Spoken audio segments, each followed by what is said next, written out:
Bisturí, gasa, sí. Bla, bla, bla, palabrería, palabrería. Bueno. Bienvenidos todos a un capítulo que es un poquito especial de nuestro podcast de Entre Traumas para todos los traumatólogos y hoy en especial con un programa que se sale de lo convencional y para eso tenemos a una persona que también se sale de lo convencional, ¿verdad, Lina? Además que sí, tenemos con nosotros a Mercedes Segura. Como ella misma se define, antes era ejecutiva de día y actriz de noche y ahora ha unido estas dos pasiones dedicándose a la formación en comunicación, pero con letras mayúsculas además. Es licenciada en ADE, trabajó para empresas como PricewaterhouseCoopers, donde fue directora de marketing, ha vivido en varias ciudades, Milán, París, Luxemburgo, Madrid, aunque ella es natural de Barcelona. Actualmente Mercedes impartes clases en ESADE, entre ellas el buen teatro para directivos, y te dedicas al estudio y entrenamiento de las habilidades de la comunicación. Lo leo porque es mucho y tienes mucho que contar. Es mucho e importante. Sí, toma como base las técnicas de interpretación en teatro y cine, que es una de sus pasiones, y da cursos y talleres para empresas profesionales, es coach en comunicación, asesora, escribe discursos, storylines. Quizás me habría venido bien que me ayudases a escribir este guión. Has escrito varios libros. Pluriempleo. O sea, simplemente pluriempleo. O bueno, sea, toco muchas fichas, pero todas relacionadas con la comunicación. Está bien lo que he dicho, teatro. está bien lo que he Está contado. Fantástico, lo has explicado muy bien. Vale. Así suena mejor de lo que es. Bueno, sí, es que a veces cuando leemos, ¿no? Dices, caray. A ver, yo el motivo de invitarte, uno de ellos, que tenemos varios, es mejorar nuestras técnicas de comunicación. ¿Hay algo más que quieras aportar antes de que nos metamos en el fango de trucos para hablar mejor en público? ¿Sobre mi currículum? Sí. No, lo has explicado O sobre muy bien, tu vida. Para mí el teatro es muy importante, o sea, es algo que siempre me ha acompañado, que no me dediqué a eso porque desde pequeñita me convencieron para hacer económicas entre mis padres y bueno, yo iba a un colegio de monjas y al final salió el tema, o sea que trabajé muchos años en multinacional, pero tuve un tema de salud y tuve que dejar de trabajar y entonces decidí juntar ambos mundos.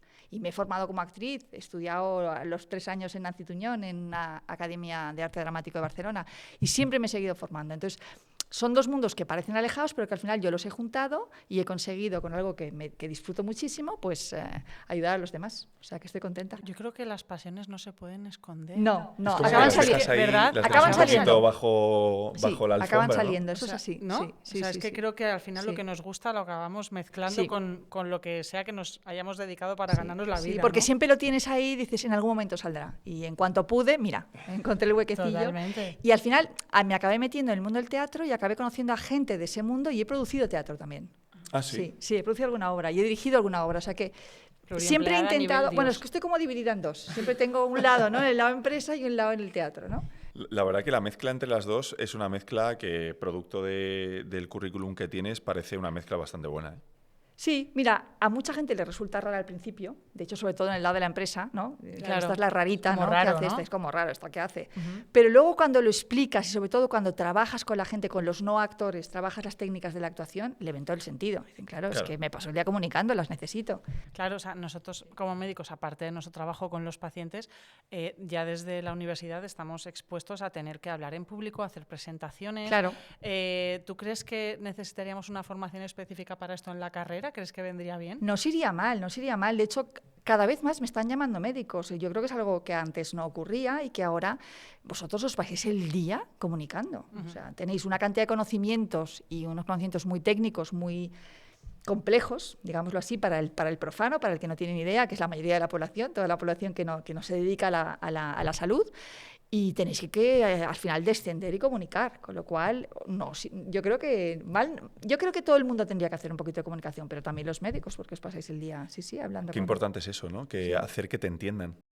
Claro. Parece una tontería, pero, tú puedes ser el mejor médico, el mejor, no sé, de los típicos decanos de la carrera, ¿no? Que daban unas clases magistrales que no se enteraba ni Dios. Y sobre todo la visita médica, ¿no? Cuando explicáis en esas visitas médicas que son tan cortitas, que tenéis máximo que 10 minutos. Y 5. 10 en teoría, pero suelen ser 5 o 6. Esos minutos son preciosos y el que tienes delante, que es el paciente, se tiene que enterar. Sí, tienes que intentar maximizar la información. Claro, la información y que le llegue, ¿no? ¿Cuántas veces el paciente se levanta y realmente ni se atreve a preguntar porque no ha entendido? De hecho, ¿no? además lo ves en la cara muchas veces, ¿no? Bueno, Ni se ha enterado. Bueno, a mí me ha pasado. Sí, sí, incluso a nosotros yendo de pacientes es como, Claro que ¿me no sabes? lo puedes volver a explicar? Sí, por favor, Claro. me bajas el nivel para que yo lo Totalmente. entienda. Y vosotros entendéis. Y bueno, dices que últimamente has tenido más relación con los médicos. Mm. Me gustaría saber, bueno, y quiero decir que para preparar el podcast le he pasado a Mercedes un vídeo mío hablando en público en un curso. Me he expuesto, vamos a ver qué sale, porque quiero saber, bueno, a que me digas cosas de ese vídeo, si hay un patrón que tú veas en los médicos que cometamos todo el rato, pues que siempre, no sé, comparado con otras profesiones a lo mejor. No, ¿tú te refieres ahora en cuanto a oratoria? Sí, hablar hablar en en público? público. No, yo te diría que hay una cosa que os caracteriza y es vuestra jerga, que es muy técnica, pero como en esa charla que me has pasado estabas entre iguales, pues no hay ningún problema. El problema es cuando tenéis que dar cosas divulgativas y se tiene que enterar todo el mundo. Pero no, yo diría que cada uno depende de las habilidades que tenga. Yo te he visto muy bien, Ay, comunicas mira, bien. gracias. Sí, se te ve natural, se te ve cómoda. He visto alguna pequeña cosita, pero vaya, o sea, como para ya ir al 10. O sea, Claro, a estás ver, ya. siempre yo creo que una de las preocupaciones que tenemos, nosotros cuando hacíamos podcast al principio, que los hacíamos sin vídeo ni nada y en casa cada uno y sin ninguna experiencia, que ahora tampoco es que tengamos mucha más, pero bueno, intentamos mejorar y nuestra mayor preocupación eran las muletillas. Era, ¿no? Que cada uno teníamos una, ¿no? Y yo decía, Alfonso, repites mucho esto, y él, pues tú repites mucho el no sé cuántos. Y bueno, ¿qué más cosas nos puedes decir? O sea, cuidar las muletillas, Cuidar las no sé, muletillas, dinos así un poquito. cuidar los tics, porque la gente no se da cuenta. ¿Qué son a qué Los te tics son refieres? esos gestos que no aportan, que son incoherentes con el mensaje. Pues puede ser el tocarse el pelo, el subirse las gafas, colocarse, no sé, el collar, todos esos gestos que hacemos involuntariamente y que no somos conscientes. Si no ensayamos frente a un espejo o frente a alguien que nos observe, los tenemos totalmente asimilados como parte de nuestra manera de expresarnos. Vale. Los gestos tendrían que ser limpios, o sea, y siempre enfatizar el mensaje. Por ejemplo, ahora estoy utilizando las manos, pero para enfatizar. Si tú haces gestos que no tienen nada que ver con el mensaje, entonces Y lo esto, ensucias. una manera de quitarnos esto es practicando en casa, por ejemplo, delante Claro, de un espejo. claro, dices. practicando ante un espejo, practicando delante de un compañero, de alguien que sea sincero, que te vaya a decir la verdad, porque a veces la gente te dice, oye, lo haces estupendo. ¡Oh, qué maravilla! Oye, fantástica, Que ¿no? eso pasa a veces, que Sí, dices, claro, claro. por favor, dime la verdad. O sea, Claro. si he dicho 40 veces, Claro, vale. claro. A mí ¿No? me pasa cuando doy a altos directivos, gente que es, bueno, pues directora general de una empresa, presidente, nadie se atreve a decir los defectos. Todo el mundo le dice que lo hacen bien, ¿no? Llegas tú y le dices, perdone, ¿le han dicho que tiene usted un tic? Llevo años hablando y nadie me lo había dicho. Había claro. uno que me llamó la atención Claro. de tus reels de Instagram, que yo soy, Sí. o sea, yo creo que me los he visto varias veces, como que me los he estudiado, y era uno que era, creo que decías, meter la mano en el bolsillo. La puedes meter un momento, no todo el tiempo. Como, no, claro. como que gente que se mete la mano en el Sí. bolsillo, ¿no? Y como que mantiene ahí la mano y dices... Bueno, claro, depende de la duración del discurso. Si tú Ya. hablas 2-3 minutos no pasa nada. No Ya. puedes estar una hora con la mano en el bolsillo. Una cosa que he observado en ti es que mirabas hacia abajo, hacia la pantalla que tienes. Claro. Claro. Siempre hay que mirar al público. O sea, cuando tú hablas, el foco está en el público. Eso es lo más importante. Entonces, tu mirada siempre tiene que estar buscándoles. En tu caso, un auditorio grande, con lo cual Era no muy puedes mirar grande, a todo sí. el mundo, pero sí por bloques. Claro, si tú miras abajo, primero da la sensación de que no te lo tenías tan preparado, que no creo que sea el caso. Es instintivo lo de mirar hacia abajo. Claro, o sea, mirar hacia la pantalla donde tengo las diapos es como, me las sé de memoria, pero por si acaso voy Por si a mirar. acaso. Claro. Ese por si acaso hay que quitarlo. Ajá. Como que te la sabes, en realidad podrías no mirarla Claro, perfectamente. tienes que poder dar la charla como si se te bloquease el PowerPoint, digamos, y te Claro. lo supieses de memoria cada día. Absolutamente. O sea, el PowerPoint es decorado. En tu caso, además, era una foto. O sea, no tenías ninguna información o muy poquita allí. Sí. Tú te lo sabías de maravilla, ya se Sí. notaba que te lo sabías. Entonces, es una pena porque nos perdíamos un poco tu mirada, Ajá. que es donde tienes toda la personalidad, es donde se ve la intención de tu charla. O sea, es importante que mires a la gente. Y yo hace años me grababa, me cogía el móvil y me grababa, Sí. pero ahora tú me dirás, porque igual tiene algo que ver con el teatro y tal, me costaba mucho verme yo grabada, o sea, yo sola en mi casa me moría de vergüenza viendo mis grabaciones. Bueno, es porque, que no claro, nos me veía 500 conocemos tics. visualmente, y esto se lo digo siempre a los alumnos. ¿Te conoces visualmente? La gente se cree que conocerse visualmente es saber pues, que es alto, rubio y que mide 1,80 m, lo que sea. No, es saber qué pasa con tu gestualidad, qué pasa con tu mirada, cómo miras a la gente y también el efecto del otro. Cuando tú miras a alguien, ¿qué siente el otro? O sea, ¿qué efecto produces en el otro con tu gestualidad? Eso es conocerse visualmente. Y nos cuesta, claro, porque no estamos acostumbrados. Y no tenemos ningún tipo de formación. No, no. Por eso es muy bueno hacerlo. O sea, es muy sano porque además le pierdes el miedo y te acostumbras. Sobre todo, hay un tema, la voz. La voz suena muy diferente cuando te escuchas. Pero también si te acostumbras, pues está bien. O sea, esa es tu voz, esa es la voz que van a escuchar los demás, perfecto. O sea, es normal lo que te digo de Claro, que te dé totalmente, vergüenza. totalmente. Vale, No pasa nada. ¿Y cuáles dirías que son como los errores más frecuentes cuando la gente habla en público? Lo de que dices, o sea, lo primero que tú ves en un vídeo y vas buscando y dices, bueno, esto y esto. Para mí lo más frecuente es que la gente no se prepara lo suficiente muchas veces y entonces eso se nota. Y entonces tienen que depender de las diapositivas y leerlas porque tienen la información allí. También que la gente no disfruta, que hay mucho nerviosismo y no trabajan ese nerviosismo antes de ir a escena. Entonces empiezan a hablar, a veces dicen, bueno, empezó muy nervioso, pero luego ya se fue calmando. ¡Qué pena! Qué pena que empezara nervioso. Los nervios se han de quitar antes de entrar en escena. ¿Y cómo haces para quitarlos? Con la relajación, con la respiración abdominal profunda. Claro, te colocas aquí las manos en el abdomen, inspiras lentamente y después expiras y sacas el nerviosismo. Lo haces largo y lento y eso automáticamente baja la tensión. Es muy interesante y es además muy fácil de hacer, ¿eh? Y hasta que no notes, o sea, hay una cosa que está clara, cuando estás delante de un público, la adrenalina sube. Esto no es algo natural, estar delante de un público. Entonces, claro, se te acelera todo. El pulso, a veces te pueden sudar las manos. Entonces, eso hay que bajarlo. Tú no puedes salir a escena así. Es preferible que te esperen unos minutos, pero que tú notes que te ha bajado la tensión. Y entonces, cuando estés preparado, sal. Y no sufras, te esperarán. Hombre, no te van a esperar eternamente, pero sí 2-3 minutos no pasa nada. Alfonso, ¿tú lo haces esto? Sí. Sí, No, sí. ¿en Por serio? eso es que me Alfonso, llama la atención, porque es verdad que a mí me gusta bastante hablar en público. De hecho, siempre me ha gustado. Luego, lo que tú has dicho cuadra perfectamente. Te ves y dices, ostras, igual no me gusta tanto. Pero es verdad que siempre me ha gustado un poco la exposición. Y en mi idioma creo que más o menos tengo un poco los trucos que has ido diciendo, absolutamente a un nivel básico. Pero es verdad que cuando tengo que comunicarme en otro idioma, inevitablemente tengo que leerlo. O sea, es algo que es que no puedo. Y creo que me manejo bien, pero es que no puedo. Yo creo que el tema es simplemente que te lo prepares más.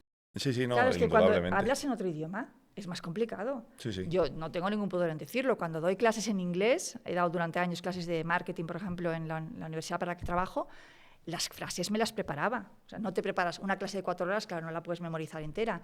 Pero sí algunos conceptos clave que dices, como no lo memorice, se me puede ir la olla en medio de la clase y empezar a divagar y no saber cómo acabar la frase. Entonces, apréndetelo. Sí, o sea, a mí eso ensaya, es lo que me pasa, ensaya, que o sea, no... cuando me pierdo me tengo que volver otra vez, y ya es cuando lo que dices, pierdes la mirada al público y entonces vuelves a mirar abajo, y entonces ahí es donde encuentras la comodidad. Pero es verdad que lo de la técnica de respiración me lo dijeron en su momento hace años, y es verdad que te baja, pero a cero, ¿eh? Absolutamente. Yo hace ahora más de 10 años vi un vídeo de Emilio Duro. ¿Sabéis quién es? Sí. Este mítico vídeo que le grabaron sí. y él no sabía, son 2 horas.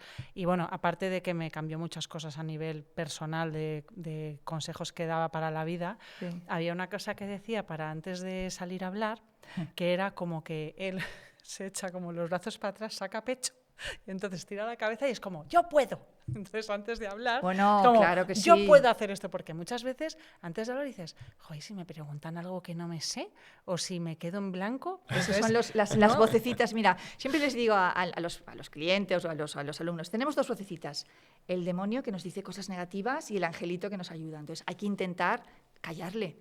Esas voces que todos tenemos en nuestra cabeza. Me quedaré en blanco, no sabré por dónde seguir, me hará una pregunta que no sé. Eso lo has de expirar a través de la respiración. O sea, tú inspiras todo lo bueno y lo expiras lo malo, lo sacas de ti. Sí, no sabría decir si yo lo hago exactamente así, pero sé que la respiración lo intento. Y cuando inspiras esos mantras que te ayudan. Yo puedo, lo voy a hacer muy bien, me lo sé muy bien. O sea, tú te tienes que repetir te cargas, o sea, claro, que te cargas. lo que estás diciendo es que cuando inspiras, te dices, yo puedo, carga positivo. Me lo sé, yo me lo sé, yo puedo. Claro, los mantras que a ti te funcionen, cada uno tiene los suyos, ¿no? Hasta el otro día leía una entrevista a Pedro Piqueras, el presentador, que bueno, tiene una experiencia, ¿no?, muchísimos años ante las cámaras, y dice que al principio él también lo hacía, porque tenía tanto miedo que una psicóloga se lo recomendó. Y entonces se ponía a inspirar, yo puedo, lo vas a hacer muy bien, te lo sabes bien. Es algo muy, muy simple. Sí. O sea, sí, lo que pasa es que meterte ahí en esa introspección de decir las cosas positivas de repente cuando inspiras y tal, ya pues yo como que me voy de que tengo que inspirar y expirar. Porque si estás en una situación de tensión, o lo que me pasa a mí, que es justo pues en nuestro modelo, ¿no?, que tú sales a presentar tu trabajo o una charla o un conocimiento que es muy corto, son 20 minutos. Claro. pero es algo muy concreto y que te tiene que salir bien a la primera, ¿no? Para transmitir el concepto que tú quieres. Y yo estoy pensando en la presentación y en inspirar y expirar. Entonces ya no me da para decir... Bueno, es cuestión de practicarlo. O sea, Sí, es no, añadir un totalmente. concepto más. Sí. Seguro que lo puedes hacer. Lo que pasa es que, claro, no justo antes de salir. Tienes que dedicarle al menos unos minutos antes, ¿no? Sí. Y en tu casa, o sea, practicarlo simplemente para que lo interiorices, ¿no? Para que te salga fácil. Hay una cosa que me parece muy curiosa sobre las muletillas. Por ejemplo, yo hace años tenía el vale. Sí. Entonces un día un coach en un curso me dijo, te he contado los vales. Son 47 en 15 minutos. Y yo, no puede ser, si no me caben los... Has dicho. Entonces trabajé para quitarme el vale, me lo quité durante un tiempo y me apareció otra, que era el sí. Entonces, después de tal, sí, ¿habéis entendido? Sí. Entonces ya me dijo, no sé cuántos sís. Me quité el sí y como que te aparecen... O sea, ¿por qué pasa esto? Todos tenemos muletillas, pero tú ya has tomado conciencia. Desaparecerán. Ya. O sea, si tú te concentras en quitarla, la quitas. Siempre lo Es digo. practicar, o sea, ¿no? Claro. Y tomar conciencia porque si tú te concentras, dirás algunas muletillas, pero no tantas. Y al principio te sonará raro. Yo siempre digo, ensaya. Y cuando ensayes, escúchate. Escucha las muletillas. Pues cada vez que te salga una muletilla, cierra la boca. Ya. Al principio suena raro, porque claro, cierras bastantes Se hace una veces pausa, la boca, ¿no? se hace una pausa. Pero luego va desapareciendo. Nuevamente, ensayar. Esa es la fórmula. O sea, no te conformes. Y te voy a decir mi muletilla, realmente. ¿Y realmente son tan malas las muletillas? Sí, porque no aportan nada y Son como, ensucian. a mí, o sea, siempre las he mirado como si fuera un conector. No, la gente, ¿por qué hace muletillas? ¿Por qué las introduce? Porque tiene miedo a estar en silencio.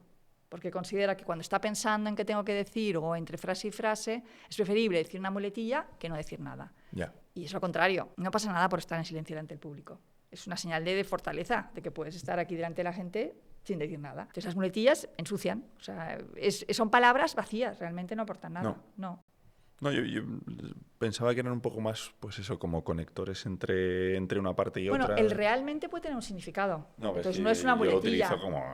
pues, ¿habéis visto Pero, esto realmente? por ejemplo, realmente? los jóvenes, el en plan, ¿no? En plan. Y tal y cual, y tal. O lo de un poco. Yo quería un poco contaros hoy. No, yo quería contaros hoy. Uy, eso lo hago yo mucho también. O, Pero con los de alguna pacientes, manera, sobre ¿nos todo. podrías contar de alguna manera? No, os voy a contar. Porque de alguna manera, o sea, eso no sirve para nada. Eso ensucia. Fíjate. Claro, y si las quitas, es como que todo fluye más. Es más limpio. Sí. Y Mercedes, o sea, tú nos recomiendas... O sea, ¿qué hacemos? ¿Vamos a un curso? Quiero decir, es mejor que nos recomiendas... O sea, vamos a ver... Te veo que te estás aquí. ¿Nos recomiendas ir a un curso, contratar un coach personal? O sea, ¿qué es lo más rentable? Rentable no económicamente. Bueno, más que rentable, No, lo más no. útil. Lo más, digo- lo no más digo rápido económicamente. y lo más útil es un coach personal. Porque en 2-3 veces ya está. Te ve, te detecta los 4 defectos o 2 o 3 que tengas y te da las pautas para que tú lo ensayes por tu cuenta. En realidad es un trabajo individual que tienes que hacer tú. Cuando tienes las pautas es muy sencillo. Claro, pero tienes que conocer Entonces, las pautas. cada X, claro, por eso tú te quedas con alguien 2-3 veces y ya está, ensayas. Yo aconsejo hacerlo cuando tienes alguna presentación importante, porque así trabajas sobre un material con el que estás muy motivado porque te es muy útil. Y eventualmente, al cabo de un tiempo, si quieres acabar de perfilar o ver o no matizar, pues vuelves a quedar una vez más, pero deja pasar un tiempo a que tú puedas practicar esas herramientas y identificar si y estás... incorporarlas. Y luego el coach te dirá, o varias herramientas, no todas te servirán. Luego tú ves lo que coges, lo que dices, bueno, esto sí que me sirve o esto no lo voy a hacer. ¿No? Por ejemplo, yo en el vídeo que te he visto te hubiera sugerido que empezaras más arriba. Ajá. O sea, que te expresas bien, ¿eh? Y tienes un tono ameno. Pero cuando uno empieza, quizá tiene que haber ese momento inicial para captar. de mucha energía, de mucho entusiasmo para captar la atención. Entonces yo te hubiera sugerido, pues igual hacer algo así. Tú me puedes decir, pues me apetece o no. No me siento yo. Porque lo que está claro es que lo más importante es que estés cómodo, que te sientas tú mismo cuando estás ante un público. El otro día fui a dar una charla y como sabía que me ibas a ver, dije, venga, tal. Y terminé y me dijo un compañero, dice, oye, el estilo Víctor Coopers me lo voy a copiar. Y yo, ¿qué? ¿Sabes? Como que te digo, vio como igual muy y digo, simpática. igual me he pasado No, de... y me le gustaste, mira, le Sí, gustó. sí, pero digo, Claro. o sea, a veces yo siento un pelín, que no sé si, yo nunca he hecho teatro, nunca me he atrevido, pero siento un pelín de ridículo. O sea, digo, empiezas como, bueno, hoy os voy a contar y dices, joder, parezco el Bueno, es que Pato Donald. tienes que ser sentías actor o cómoda? actriz, claro. Sí, me sentía cómoda, sí, Pues porque ya está. era... Entonces sí, estaba bien. ya, O sea, tú te lo tienes que pasar bien y estar cómodo. Si Ya. tú te lo pasas bien, fantástico. Ya. Pero si es que si en realidad es tal cual. Tú Claro. tienes que presentarte al público, tienes que ser actor, te están mirando a ti. Si no eres actor en ese contexto de tu vida, ¿cuándo lo vas a ser? Pero Ahí tienes actor, que- porque os veo ahí que decís lo de actor con un punto Sin de... connotación, yo lo digo sin connotación. porque Actuar. Yo con Actor con- como no, actuar. yo- pero no, yo actor, con buen actor. connotación. Sí, sí, claro. Y el buen actor no miente, no finge. No, ¿eh? no, no, El no, buen no, actor o se sea, conecta al con el revés. personaje. Claro. Actor transmitiendo tu información de la Transmitiendo mejor tu manera verdad. posible. Claro, es que, o sea, a veces se habla de, no, es que este es un actorazo, vaya teatrero. Ya, Hay un claro, punto claro. negativo No. Por eso cuando que me no- dijo lo de no, no. Coopers, No comulgo dije, con eso yo. ¿me lo está diciendo bien o mal? Claro, no, te lo ¿Sabes? decía bien, porque Víctor es un gran comunicador, seguro que te lo decía bien, Ya. y sobre todo es entretenido, es apasionado, le gusta estar ahí. Sí. Lo hace muy bien porque se lo pasa bien. Eso Sí. es lo primero que ves en un orador. ¿Está disfrutando o no? Incluso si está disfrutando y comete algún error, se lo perdonarás. Ya, Claro, claro. Porque la pasión es lo que cubre todo, ¿no? Es lo que totalmente. entusiasma a la gente. Hemos hablado un poco así en general sobre, ¿ves? Un poco así en general de... Bueno, podría ser porque hemos Toma hablado un poco, ya. podríamos haber hablado más. Aquí Eso es verdad. es aceptable. Bien, bueno, me vengo arriba, venga, yo puedo. Hemos hablado sobre pues, temas de oratoria, cómo hablar en público. Como son podcasts muy cortitos realmente y vamos a ir ya terminando, sé que es difícil porque un trabajo de resumen de todo esto que te ha llevado años perfeccionarlo creo que es complicado. Pero si pudieras darnos las 4 o 5 cosas, o 2, que debería hacer todo el mundo que se enfrente las primeras veces ¿A un público? a un público, ¿qué le transmitirías para que fuera, aparte de que se tranquilizara antes, que muchas veces igual no hay tiempo, ¿no? Pues hay que conseguirlo, Sí. lo primero. Yo le diría así. Lo primero es tranquilizarse. No salgas a escenas si estás nervioso. Entonces, ¿no tienes tiempo? Búscalo. No, a lo que me refiero es que me he expresado mal, que no tienes tiempo para decir, oye, esperadme, porque es sal. Pues que llegues antes. Bueno, pues ¿no? has Claro. de llegar con... Claro, es que hay que llegar con antelación. No se puede ir acelerado. Exacto. Claro, ese ponente que entra acelerado en el escenario, eso hay que evitarlo. O sea, cuando tú entras acelerado, entre que te calmas, te conectas y entiendes que tienes esa presencia, ya han pasado unos minutos. Sí. Minutos preciosos que los pierdes, porque los primeros minutos son cruciales, ¿eh? Son los que determinan si la gente te va a escuchar de verdad, ¿no? Dice, esto me interesa o vaya rollo, esto. O sea que no los puedes perder. Entonces, lo primero es, llega con tiempo y ten tiempo para relajarte, para respirar profundamente. Lo segundo es, mucho antes, prepárate. Ensaya tu discurso, memoriza las partes que crees que dudas, no tienes que memorizarlo todo, pero sí hazte un guión con los puntos fundamentales y ensáyalo, O sea, repítelo. no vayas con una presentación en modo moderador. No, yo creo que tienes que prepararte y tienes que aprenderte el texto. No palabra a palabra, insisto, pero sí al menos el esquema, el esqueleto, y esas frases fundamentales que sabes que si no las memorizas, quizá no vas a decir exactamente lo que quieres decir. Luego, cuando ensayes, cronométrate, porque no hay nada peor que salirte de los tiempos, ¿no? O sea, es muy importante y yo creo que en nuestro país es algo que adolecemos mucho todos, ¿no? Que te dan un cuarto de hora y la gente habla 20 minutos. Y claro, esos 5 minutos son valiosos porque te los estás comiendo igual del siguiente ponente, ¿no? Entonces siempre dice, es que se ha alargado muchísimo. Bueno, ¿por qué se ha de alargar? Si todo el mundo respeta los tiempos. Es la primera señal de respeto al público, siempre lo digo, respetar los tiempos. Y luego ser tú mismo, intentar pasártelo bien, o sea, no sufras, ¿eh? Cárgate de energía positiva, piensa bien del público, piensa que el público está ahí para escucharte y pásatelo bien. Wow. Yo creo que, hemos aprendido un montón con este capítulo y nos queda la última pregunta para Mercedes, es si volverás otra vez para darnos más truquitos. Hombre, claro que sí, me lo he pasado muy bien, sois Pues, majísimos. nada, Claro que sí, encantados claro que de sí. tenerte aquí. La verdad es que, como ha dicho Alfonso, es un podcast un poco raro porque normalmente hablamos más de lo nuestro, de la trauma, pero necesitamos este tipo Es que es tan de importante. ayudas. Yo creo que la comunicación, y ojalá podamos robarte tiempo en otra ocasión, es algo tan importante en nuestro trabajo y que trabajamos tan poco que yo creo que muchas veces perdemos parte de nuestro trabajo porque no sabemos comunicarlo, pero en todos los ámbitos, tanto con el paciente como con nuestros proveedores, con nuestros... O sea, nosotros trabajamos con una cantidad, expuestos a una cantidad de gente que yo creo que ni nos damos cuenta de que creamos unas primeras impresiones muy malas, este es muy rancio, es muy serio, es muy tal, que no deberían ser intrínsecamente malas, pero que como tampoco sabemos expresarnos, ¿no?, bien en público ni hablar, pues a veces se te van esos primeros momentos, ¿no? Pero le pasa a todo el mundo en todas las profesiones, ¿eh? Ya, O sea, al final, ya. te dediques a lo que te dediques, siempre estás comunicando. Pues para Siempre. eso hemos hecho este podcast. Muy bien. Pues muchas gracias, Mercedes. Y recordamos a nuestros oyentes que... Que mi frase siempre vale para todo. Yo lo digo siempre. Yo creo que es la mejor frase escogida en el principio de los podcasts y que realmente sirve perfectamente. Porque a veces para seguir hay que empezar, hay que empezar de nuevo. Esto ha sido Entre Traumas.